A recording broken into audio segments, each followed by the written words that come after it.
Este episódio do podcast traz uma conversa com Paola Longaray Fonseca, diretora da nossa Fortral, concessionária New Holland, para a região de Camaquã e para a região carbonífera. Nesses próximos minutos, nós vamos falar um pouquinho de tudo e eu te convido para permanecer conosco.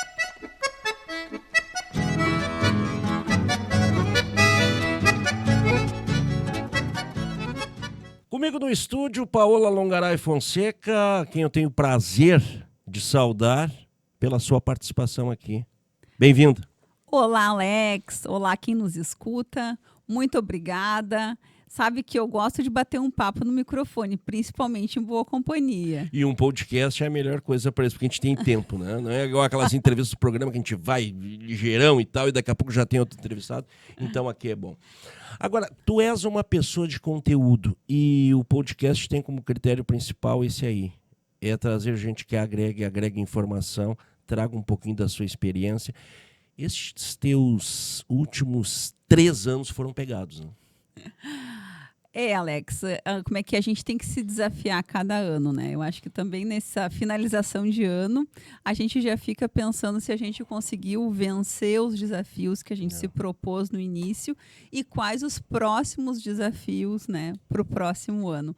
E tem muitos desafios também que a gente não se propõe, não se prepara exatamente para eles, e eles nos pegam no caminho e a gente tem que estar preparada para enfrentar. Esses últimos anos, tive muito foco no meu trabalho, né, nesse trabalho também associativista. Nunca deixando de lado também a minha família, meu marido, que eu sempre sou uma pessoa muito família, né? Dou muita atenção para eles e eles também são a minha base quando a gente se sente desafiado nos momentos difíceis, a gente precisa ter uma base, ter um porto seguro e com certeza eles são os meus. Tu falando em fim de ano, né? O Rio Grande do Sul deve comemorar bastante até esse fim de ano, porque pelo menos estamos aqui, né? Mas que ano complicado tivemos há poucos anos também, 2020, 3 anos, tivemos aquela questão da pandemia. Olha, no quesito resiliência nós estamos bem, né? É o que eu digo, Alex. Loucura. Tem os desafios que a gente se prepare, que a gente se propõe durante o ano, e tem os que são nos pegos de surpresa. E alguns são bons e outros não, como foi o caso da pandemia na época, e como é o caso agora da enchente, que ainda, podemos dizer que aqui a Camaquã e Grande Camaquã ainda não foi tão atingido quanto outros lugares que foram e que ainda estão se recuperando, muitos produtores ainda se recuperando, com problema de solo, problema para plantar, recompondo matéria orgânica, maquinário, enfim, muitos prejuízos que serão muitos anos para ser realmente recompostos. E não foi pouca coisa. Essa semana aconteceu, na semana passada aconteceu a COP29, e lá no leste europeu, e foi tão em Baku, né? E o Rio Grande do Sul foi realmente um dos temas lá dessa conferência. Volta e meia estavam colocando o Rio Grande do Sul como exemplo. Não foi pouca coisa, realmente, o que nós passamos aqui. Às vezes a gente está dentro aqui, dia a dia e tal, a gente não tem muita noção. Agora, as imagens que foram para o mundo da situação, realmente foi bastante complicado, mas nós estamos aí. E eu acho que vai ser um grande avanço a gente passar de ano para ano. É que a questão da internet, da informação, tem 2 lados, né, Alex? Um lado porque às vezes tem a exploração da desgraça, que não é uma coisa legal. Também. E por outro lado, muitas pessoas ficam sabendo das coisas que acontecem localmente, que não ficariam sabendo se não fosse essa transmissão por internet.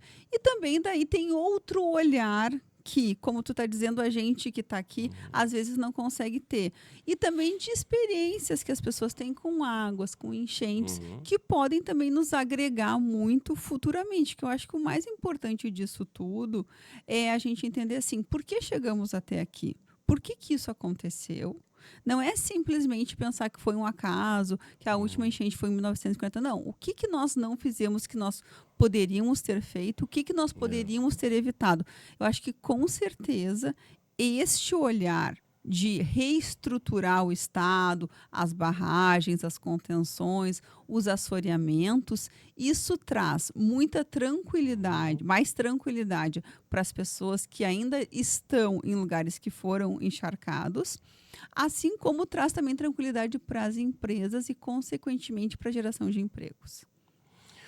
Tu és uma pessoa com uma ligação muito forte com a religiosidade, com Deus, né? Católica. O que isso ajuda nesse dia a dia? Alex, assim, em primeiro lugar, eu sempre digo para os meus filhos, em primeiro lugar, na tua vida, na minha família é Deus. Então, eu tenho muito claro que a gente está nesta vida por uma missão, que a gente tem um propósito, que por causa disso estamos aqui. Muitas vezes a gente, como é que é? Tu não entende como alguém nasceu, né, numa circunstância às vezes tão complicada, então por que alguém se foi, ou porque alguém dura tanto, não, mas é porque isso é o mistério da fé, né? Não é a gente, essa explicação não é racional Tu é e não é nascida- humana. tu é Eu sou nascida em é- dia 24 de junho, dia do- meu querido padroeiro São João. que batizou Jesus Cristo. Que batizou Jesus Cristo. Então, Desde cedo tu foste sempre religiosa? Desde que a minha família é Isso católica, contribui então bastante, né? contribui muito. Fui educada em escola das irmãs e eu acho que como é que é, Jesus tocou cedo no meu coração e ele é o grande mestre, é o grande. Se a gente está aqui é para seguir ele, seguir os Dá passos muita dele. paz, né? Isso traz paz. Né? Com certeza. E essa é o grande alicerce da vida, com certeza. Bueno, já que a gente está tocando nessa parte, vamos cortar lá para trás. Tu é formado em Direito. Sim, como é que é? Muitos não sabem. Penso que tu é administrador de empresa. Eu fiz a faculdade, me formei, finalizei com 23 anos. Tempo ainda que o direito eram 6 anos. Tu fez aonde? Fiz na PUC. Né? Então, entrei na faculdade com 18, me formei com 23. E sempre fui muito apaixonada pelo direito, pela teoria do direito. Sempre estudei muito, né? Eu tirei uma média muito alta na faculdade, minha média foi 9,3. Então, eu sempre fui uma aluna muito aplicada e sou ainda. Quando eu me proponho, né? Eu vou, realmente faço com muito afinco. Teimosa. Teimosa não, persistente. É. Outro nome, como é que é outro nome Eufemismo. chamado? Assim? E aí me formei, estudei para concurso, porque eu queria concurso. Eu acho que até por outras influências que não eram bem eu, porque hoje eu não me enxergo num cargo público. Na personalidade que eu tenho Trabalhaste hoje. na Procuradoria de TAPES? Trabalhei na Procuradoria advoguei, trabalhei na Procuradoria de TAPES por uns 4 anos. E quando a Maria Fernanda nasceu, foi um momento assim de bastante mudança na minha vida, minha primeira filha. Quis me dedicar também mais a ela, aos primeiros anos. E também fiquei pensando assim, que o pai tinha empresa e tal, como é que seria o futuro, né? Como é que nós faríamos futuramente. Então, botei minha cabeça, conversei um pouco com ele, com meu marido, e disse, vou tentar trabalhar em família, vamos ver. A Betânia também já estava vindo para Rancho King nessa mesma época. E aí, então, começamos o desafio. Lá se vão mais de 12 anos. E parece que foi ontem. E como é que se dá essa conversa, Paula, com teu pai, por exemplo? Há um convite? As coisas vão naturalmente, assim? Não, vão naturalmente. Sabe, pai, eu estava pensando em vir trabalhar aqui, o que tu acha? Não, acho uma boa, então vem, se tu quer. Tá. Numa boa, assim, numa tranquila. Mas tu não começa como chefe, naturalmente, da Fortran. Não, começa lá no chão de fábrica. Vai indo. Não é bem assim também. Comecei ali mais no administrativo, no RH. Pegando que até eu digo, minha raiz é essa, né? Minha raiz é olhar os contratos. E tu faz isso também com alegria, né? Tu eu gosta, gosto. tem que gostar dessa parte burocrática também. Né? Quando eu pego o carro e ele vai indo para a direção da Fortral, eu vou me animando, daí eu vou pensando, o que eu tô feliz? Aí eu tô feliz porque eu tô indo para E essa tua formação também te ajuda hoje, né? Sim, porque, na verdade, o que é o advogado, né? O advogado, ele é um grande pesquisador. Porque ele sempre... E ele é uma pessoa que um bom advogado, ele olha todos os pontos de vista de uma situação. Então, hoje, as marcas da minha personalidade são essa. Quando eu tomo uma decisão, é sempre embasada, e quando eu tomo uma decisão, é sempre olhando vários lados da situação. Seja conversando com pessoas, seja olhando outras situações que já aconteceram parecidas. Então, isso tem me ajudado e me ajuda muito ao longo da minha caminhada. Claro, depois eu fiz um MBA em administração, depois que eu vim para cá, fiz na Fundação Getúlio Vargas. Também fiz outros cursos em administração na Fundação Dom Cabral. Também agora, recentemente, fiz o G4, que é um curso que está muito em alta na parte de administração. Mas acho muito importante a formação, tanto é que assim eu tenho. Mas não só formarmos, temos que aplicá-lo. Então é importante sair para olhar o que os outros estão fazendo, mas a gente tem que voltar e aplicar em casa, porque senão de nada vale. Ser mulher e ser filha do patrão, né? São, não vou dizer obstáculos, né? Mas são ressalvas que tem que se vencer para poder também ganhar a confiança do pessoal. Porque não é um processo assim, eu vou ser a líder, vou ser a diretora. Não é da noite pro dia, né? É todo uma caminhada, né? É paciência, persistência e domínio de todas as situações, sabendo que não é porque como é que é a filha do dono que vai simplesmente os obstáculos vão desaparecer. Pelo contrário, às vezes eles vão ser bem maiores a serem transpostos. É importante sempre olhar o que está por trás daquele obstáculo, não agir por impulso e dominar a situação antes de tomar qualquer atitude. Mas não é fácil ter que contar até 10, né? Não é fácil. Nunca é fácil, Alex, mas eu tenho certeza que essa é a melhor saída sempre. Um ponto positivo que eu acho que tu herda da Fortral da administração para teu pai e continua contigo é o seguinte: tu vê muito funcionário lá antigo trabalhando há muito tempo, é sinal de que não são maltratados, né? Hoje ainda a gente estava revendo os valores da Fortral, né? Então, os valores da Fortral são a ética, né? Tu tratar o teu cliente com ética, tu tratar o teu funcionário com ética, tu tratar todas as pessoas, fornecedores com ética, o respeito, o comprometimento, e ainda eu mudei ali a ordem, eu coloquei, e a valorização do funcionário. Porque hoje o que a gente tem de mais valioso não são os prédios, não são os estoques, não é nada disso, são as pessoas que trabalham com a gente. As pessoas, a equipe é que fazem absolutamente tudo acontecer. Então, a gente tem que saber valorizar essas pessoas. Valorizar não é só passar a mão e alisar, fazer carinho, né? É valorizar o trabalho delas, seja proporcionando, às vezes, bons momentos, seja tratando bem, seja falando para elas o quanto elas são importantes. Cobrando também. Cobrando também é importante. E outra coisa muito forte que a gente tem na Fortral e que todas as pessoas percebem, isso faz parte da cultura também, é a questão do aperfeiçoamento contínuo.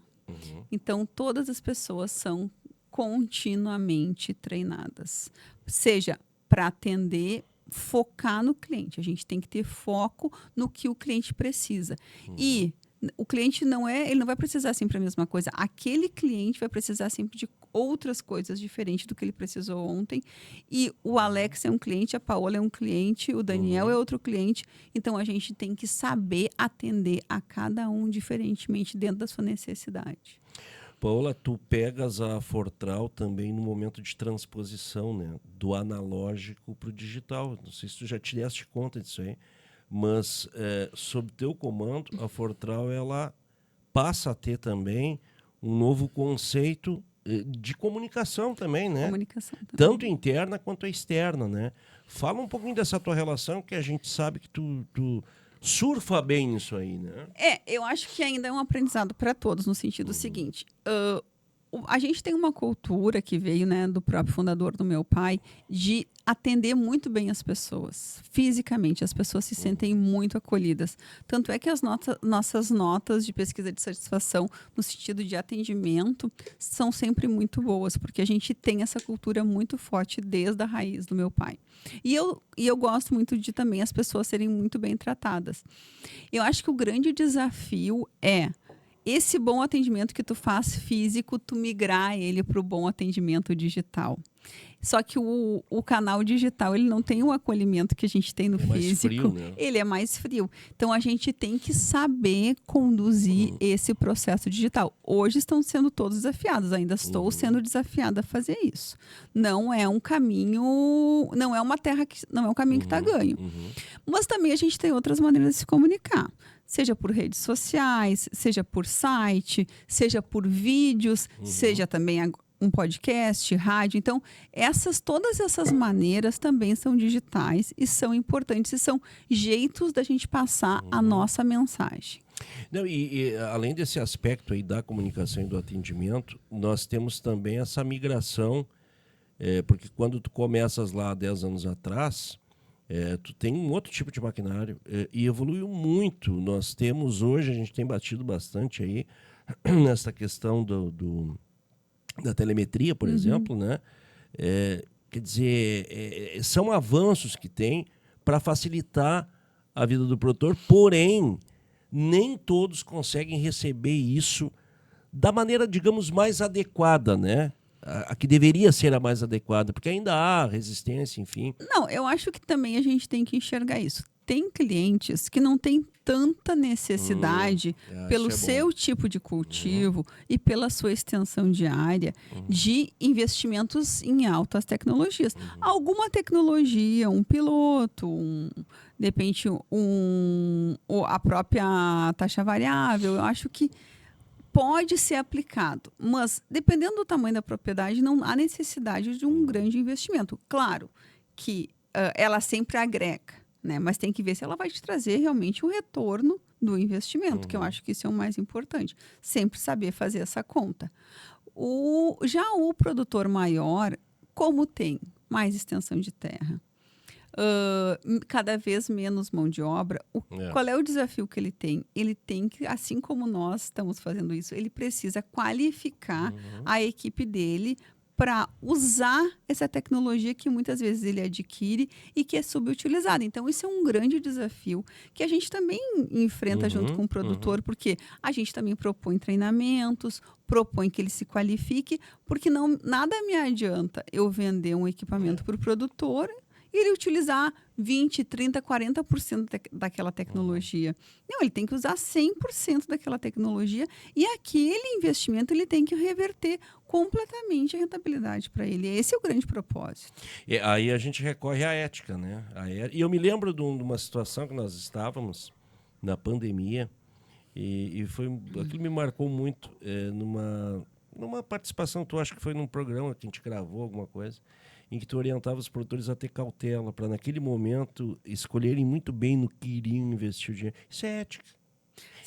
Saber como é que é. Já estavam rentabilizando, mas tem que saber onde vai se investir, né? Não, e tu estava dando até contra ti mesmo, porque, daqui a pouco o cara quer comprar uma máquina lá, e aí a própria dona da concessionária me desencoraja, e é complicado.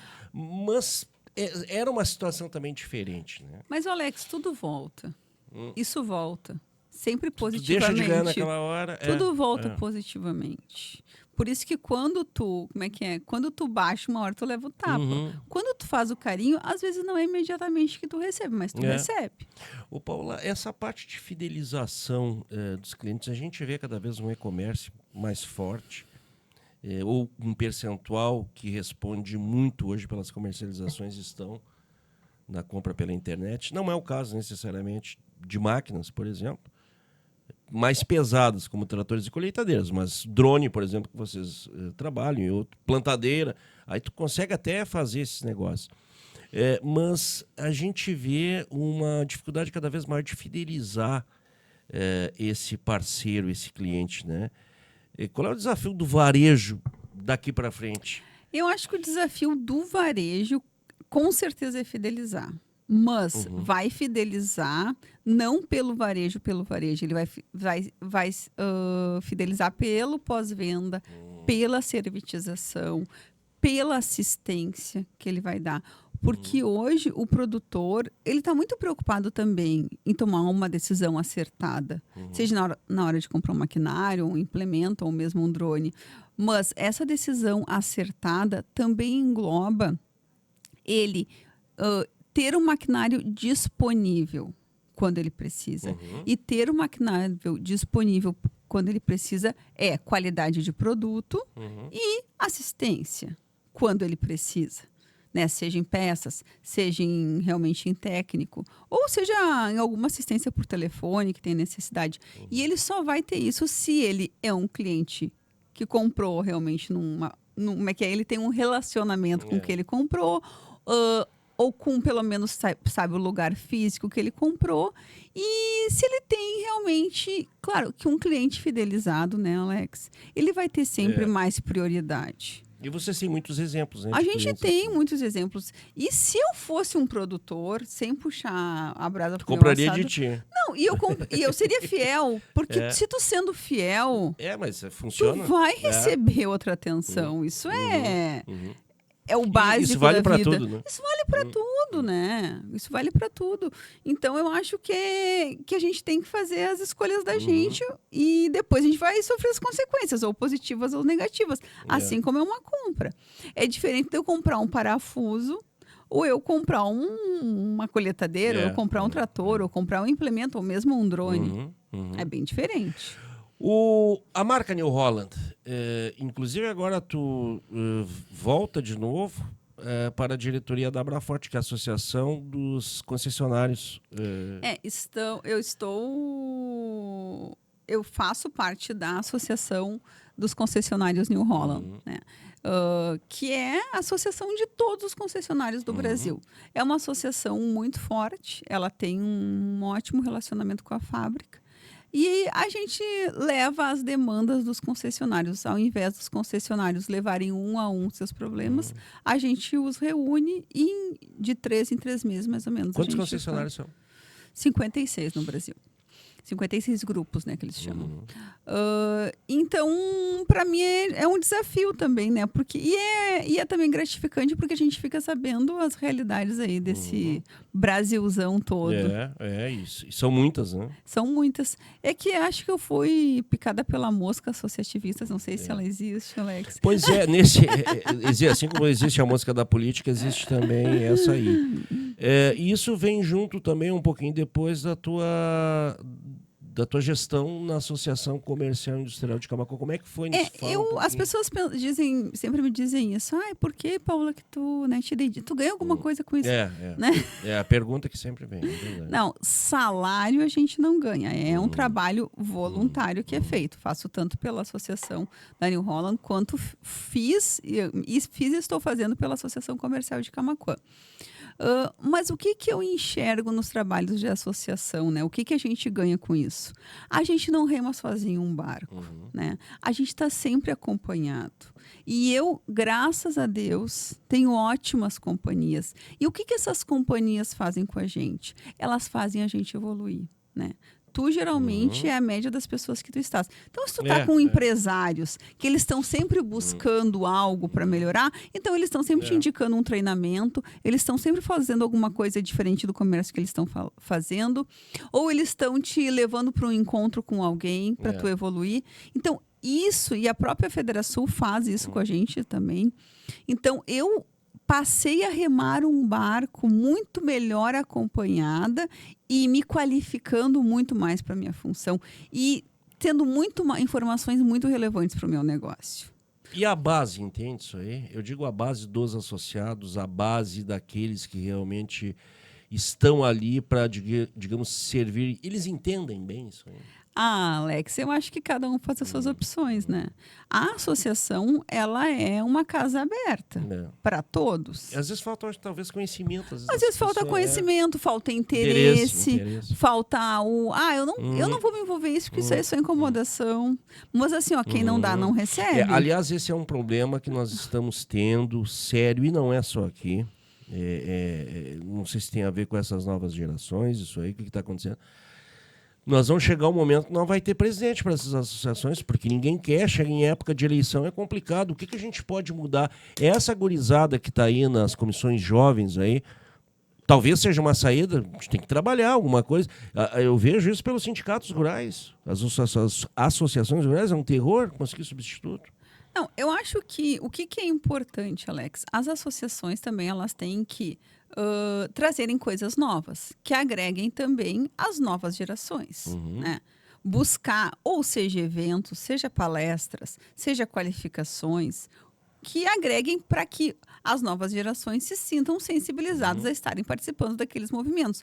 Quando tu está dentro daquele movimento, o caminho natural é tu te envolver.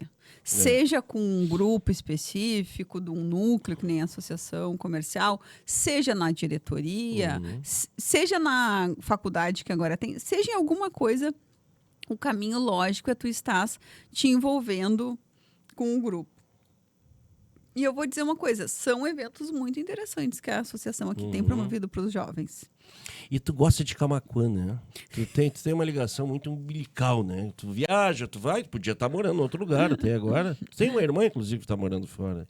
Mas tu tem uma paixão, um Como é vínculo que é, forte, Alex? né? Já rodei o mundo, voltei para cá. E não sai, né? Eu já fiz intercâmbio nos Estados Unidos, né? Já fiz faculdade em Porto Alegre. Nunca morei tanto tempo longe, porque nunca gostei também. Não posso nem dizer. E tu defende Santa Camaquã, né? Mas eu acho que a gente tem que ter amor para onde a gente está, né? Isso eu aprendi com os Bem meus bairrista. pais. Eles adoram Camaquã. E eu gosto muito de Camaquã. E eu acho que essa terra tem muito potencial de crescimento. E essa terra, ela abraça a gente, né? Ela tem um acolhimento. E eu acho que ela também depende de nós para ela conseguir evoluir. Então, eu acho que cada um também é responsável um pouco pela evolução do lugar que a gente está. E aí, com esse teu ingresso no associativismo, sempre veio também aquela outra pergunta, né? Além da qual, se tu era remunerado ou não, mas tem aquela pergunta. E a política? Vai entrar na política? Tu gosta, né? Tu gosta bastante de política. É um caminho natural para daqui a um tempo tu assumir algum cargo eletivo ou mesmo se candidatar a algo? Ai, Alex, nesse momento eu não enxergo essa possibilidade, porque eu estou muito envolvida com as minhas atividades, seja na empresa, seja nos movimentos de associação. E também eu tenho minha família, né? Eu tenho meus filhos, ainda são pequenos, dependem ainda de mim. Muita coisa tenho junto, marido. Então, acho que nesse momento eu não enxergo nem a possibilidade disso num futuro próximo. Claro que a gente não pode dizer não nunca, como é que é, beberei dessa água, mas nesse momento nem pensar. O Brasil já faz algum tempo aí tem esses dois extremos, né?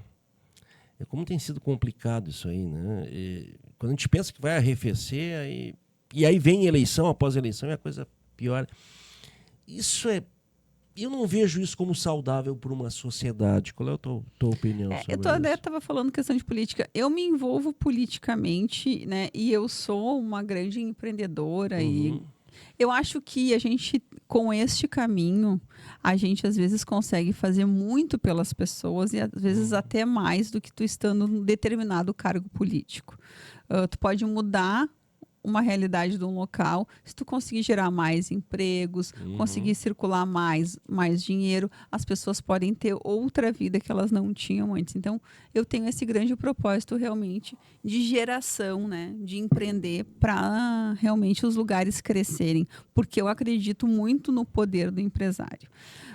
E eu acho que a polaridade, o problema dela, na verdade, é que normalmente, quem está de um lado não quer escutar o que o outro diz e quem está do outro não quer escutar o que o outro diz.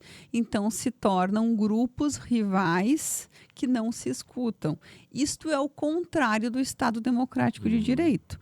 O Estado Democrático de Direito é uma troca de ideias para que a gente chegue num consenso. Às vezes não é exatamente o que tu quer, mas é uma decisão coletiva. Então, eu acho que este é o grande problema da polarização. É a gente chegar um dia de caçar todas as nossas liberdades. E, Paula, o poder público ele tem, né, essa capacidade aí de influenciar para o bem ou para o mal. Nesse momento, o poder público, e eu falo de máquinas, tanto da municipal a federal, mais ajuda ou atrapalha? Eu vejo assim, eu sou meio poliana para isso. Eu acho que a gente sempre tem que olhar o lado bom das coisas, né? Eu acho que tudo tem muito a nos agregar. Acho que ser na nossa cidade, no nosso estado, no nosso país, sempre tem um lado bom que as pessoas estão fazendo para a gente conseguir evoluir. Então, se a gente está crescendo, se a gente está evoluindo, se a gente está melhorando cada ano, é porque cada um está contribuindo um pouco.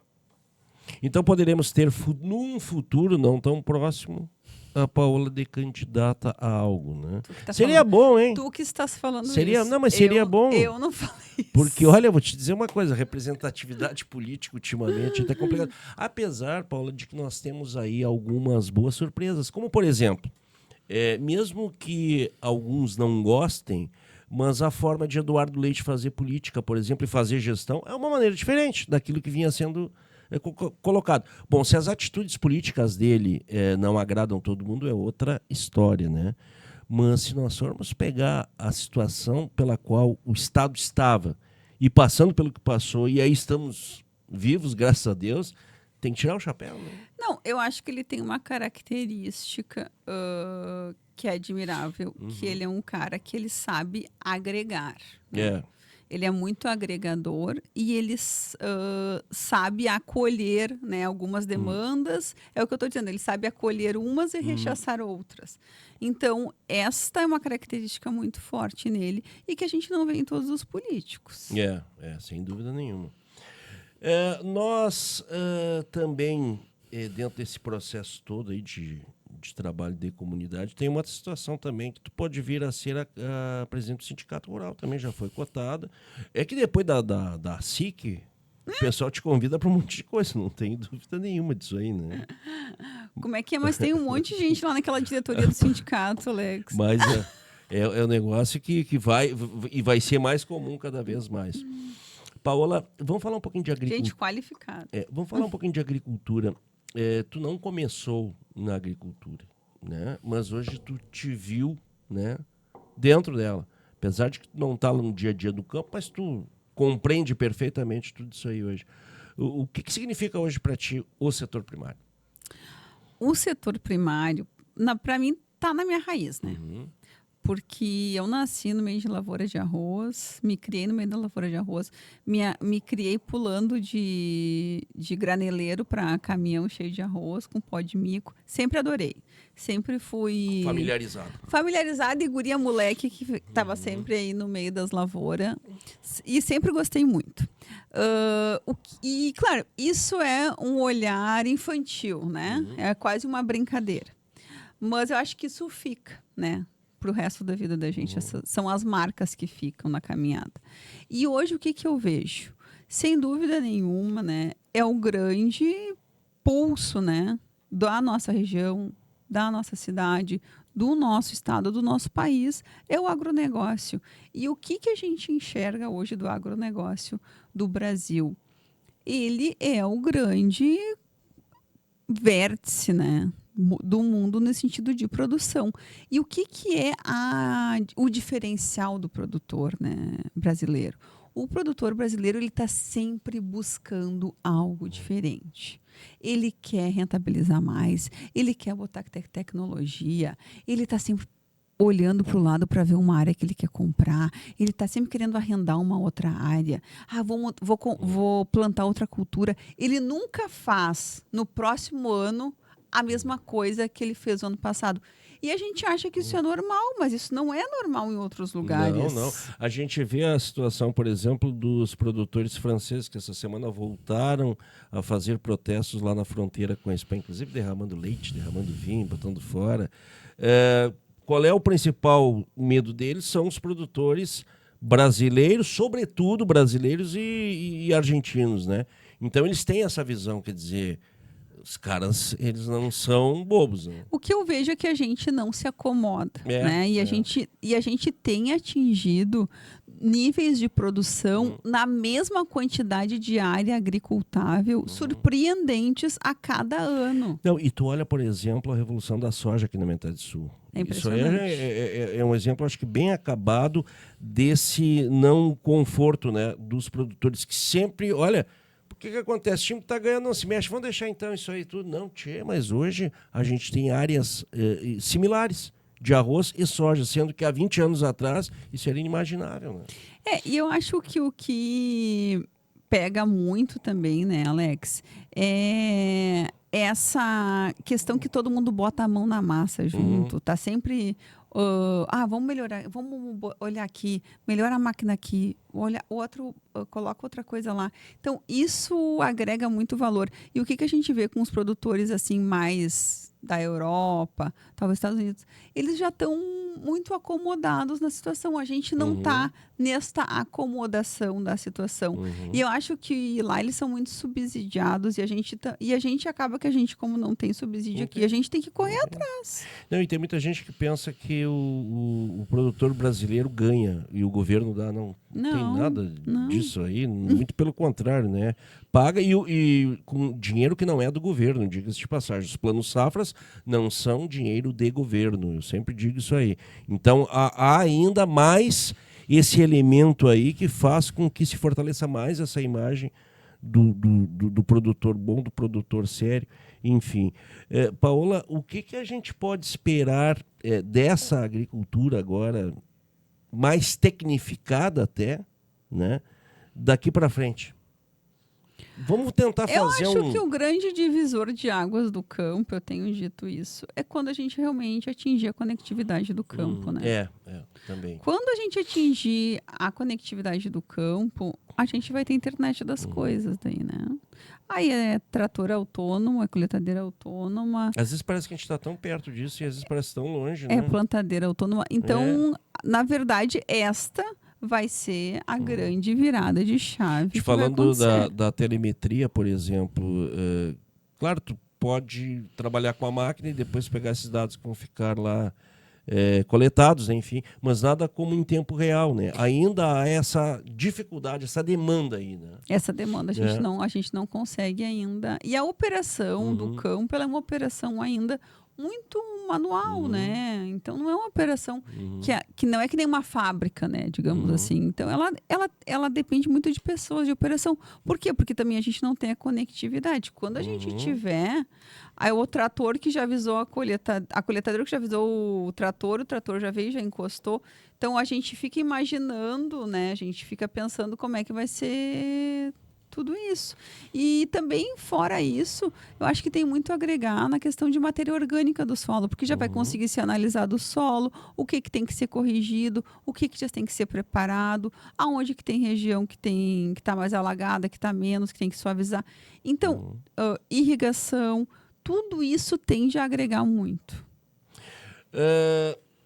Se nós formos fazer, e a gente acaba fazendo essas comparações, apesar de que me parece que é tudo meio interligado, né? Comércio, indústria e o setor primário.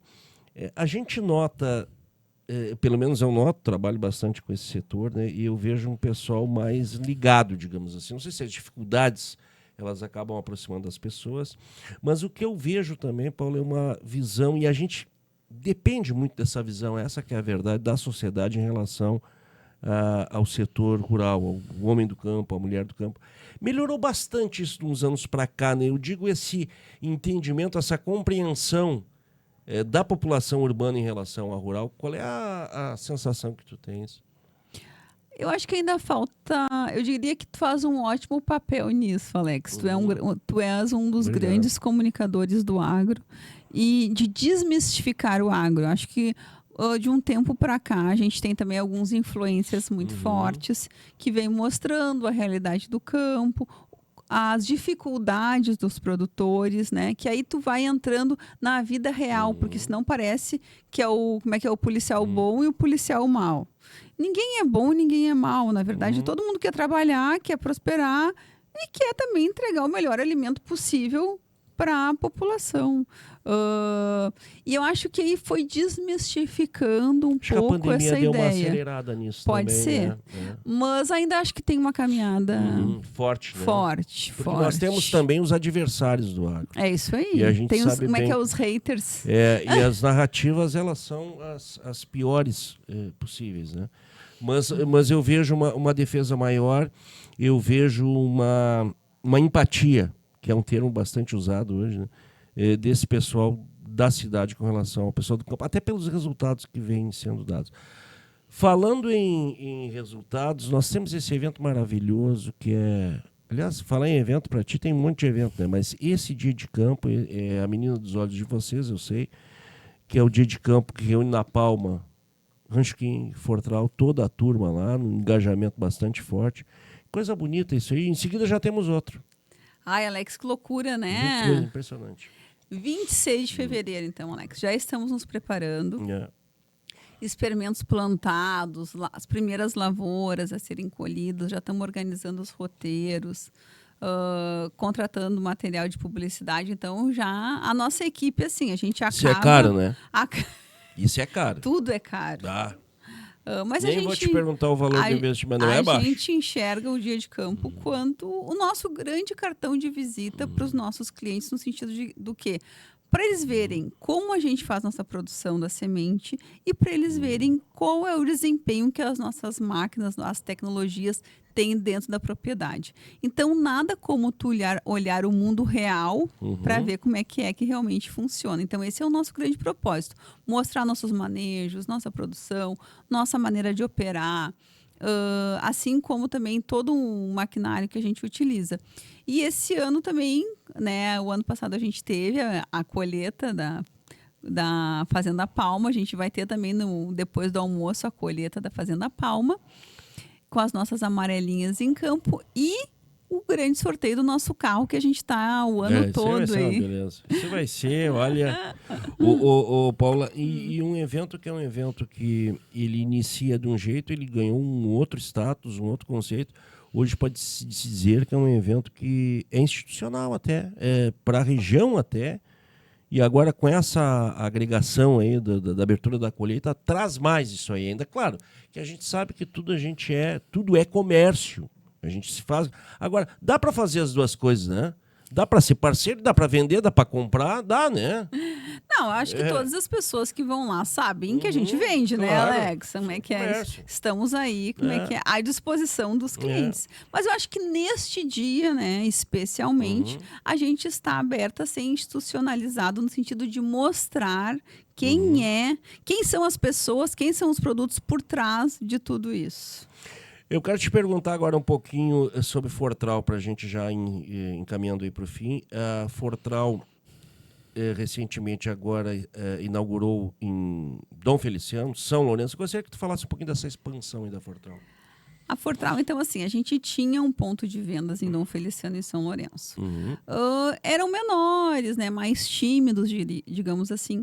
Então, a gente veio pela necessidade do cliente de expandir, de melhorar os nossos espaços. Então, a gente abriu um ponto na avenida ali central de Dom Feliciano, na frente do Comes e Bebes. Peças, né? Também pode solicitar serviços, exposição de maquinário.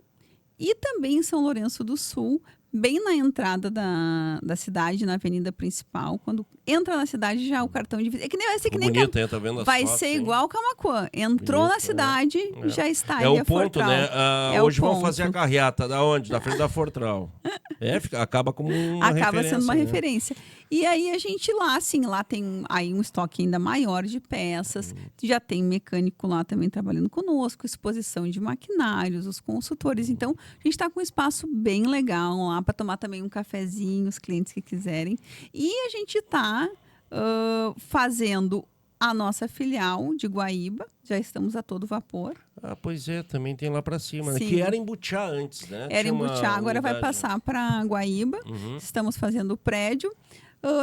No meio do ano que vem, já, se Deus quiser, estaremos já nos mudando. Paulo, essa nossa região aí foi bastante atingida. Aqui a gente falou de Guaíba e me veio à cabeça, né, toda aquela função. Mas nós temos coisas que estão acontecendo boas. Tem empresas grandes que estão vindo para cá, tem muito investimento aí, bastante né? prosperidade naquela região. Muita coisa boa. Bueno, e aqui nós temos também um outro ponto de vendas de usados aqui na Loureiro da Silva. Como é que é? Um pouco antes da Fortral, digamos assim, né? Tem o nosso ponto de usados. Então, é todo o maquinário usado, mas Tudo material de ótima qualidade, assim, Alex, que realmente a gente recebe, a gente dá manutenção para esses equipamentos, tem a garantia da Fortral. Então, quem não quiser fazer um investimento de um novo, a gente tem bons produtos à disposição dos clientes. Coisa boa. Que coisa boa também falar contigo. O que faltou para a gente falar? O que faltou, Alex? Não, eu acho que A gente fala de tudo um Fala pouco, né? de tudo um pouco, E Alex. passa rápido quando a gente vê, já é uma coisa impressionante. Mas eu quero encerrar contigo te perguntando o seguinte. Vamos fazer um exercício de futurologia aí. Quais são os desafios teus e da empresa que tu representas, da família que também tu representas, se tu és a primogênita, para os próximos 10 anos? 10 anos, Alex. Vamos estar lá longe. Eu acho. Estamos todos num processo de sucessão dentro, né, das empresas. Então, daqui 10 anos eu já espero ter, né, esse processo de sucessão ter andado bem. 10 anos a Maria Fernanda já vai Maria Fernanda já está na faculdade, né?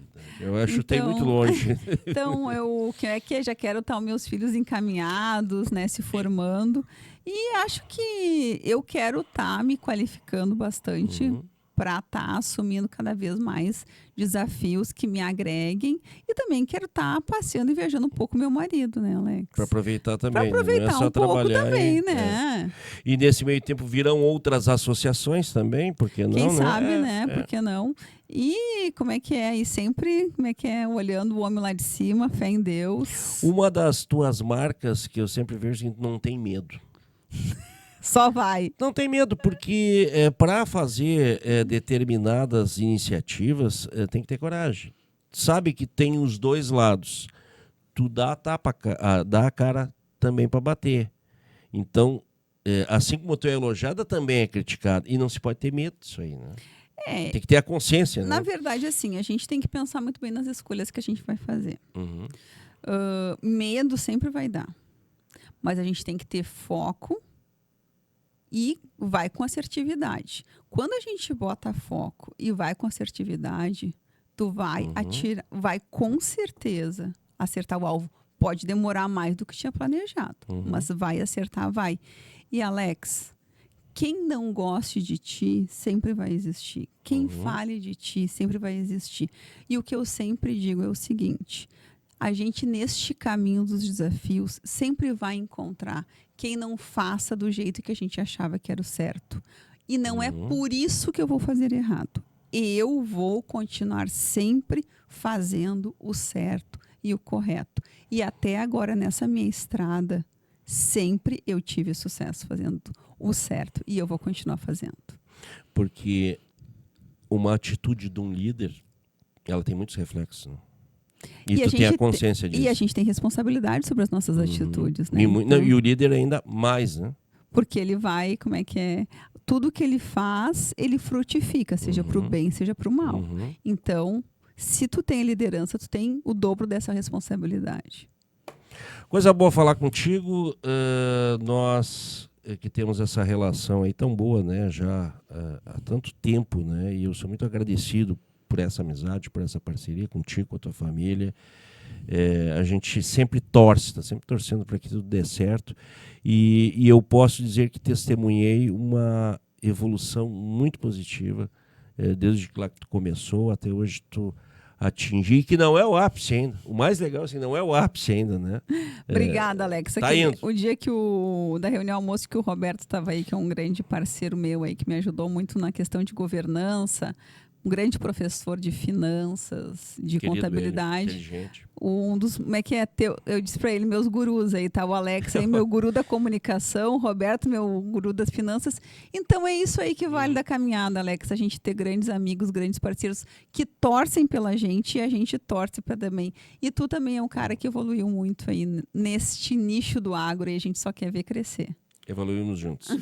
Grande abraço, muito obrigado pela tua participação Obrigada, no nosso Alex. podcast. O papo de hoje, então, foi com a Paola Longaray Fonseca, advogada, como ela falou, mas agora administradora da Fortral New Holland, Fortral Revenda New Holland. Grande abraço, muito obrigado pela tua companhia.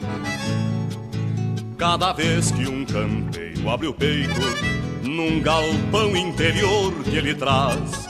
Quem não quer o Rio Grande cantando, com razões sem sentidos desfaz. Mas no meio de cantos estranhos, momentistas e circunstanciais, surge o forte refrão das campanhas, entoado por vozes rurais.